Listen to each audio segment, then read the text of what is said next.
Our industrial history has left behind a legacy of contaminated land and groundwater, which can present a risk to people and the environment. In some cases, the land remains in use, but in others, there is an opportunity for redevelopment. In either case, the risks from the contamination need to be managed, and this process is known as remediation. The technologies used in remediation have evolved over time, from simply removing the contaminated soil to landfill, or simply trying to pump out and treat contaminated groundwater, to more sophisticated and targeted solutions. However, even though it's done for good reasons, the process of remediation itself can have a negative impact on the environment and the surrounding community if not done well.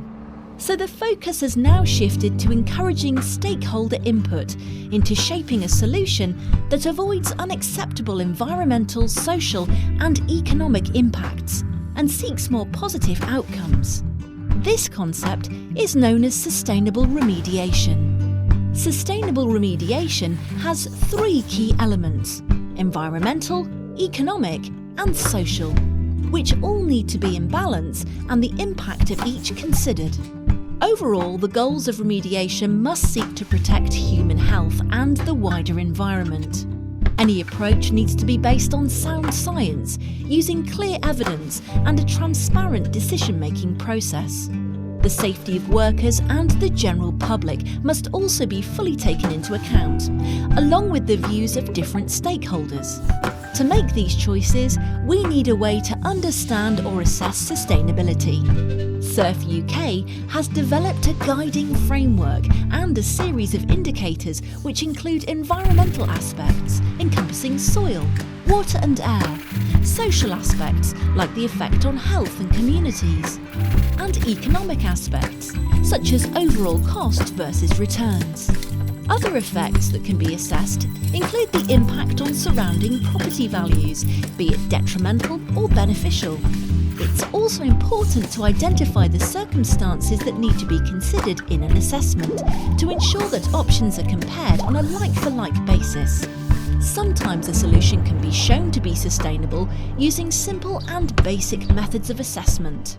In other cases, a more complex assessment is needed. For this reason, a tiered approach is used, but always within the context and objectives set at the beginning. This begins as a qualitative approach and can become more quantitative if simpler approaches don't arrive at a clear answer. Greater gains can be achieved if sustainable remediation is considered early in the planning process, as this can affect the approach for different areas of the site, the risks to be managed, and the methods chosen to achieve a certain set of goals.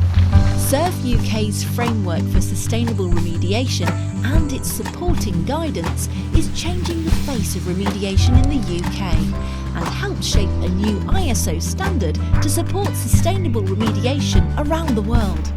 For further information about SuRF UK and sustainable remediation, visit www.clare.co.uk/SuRF UK.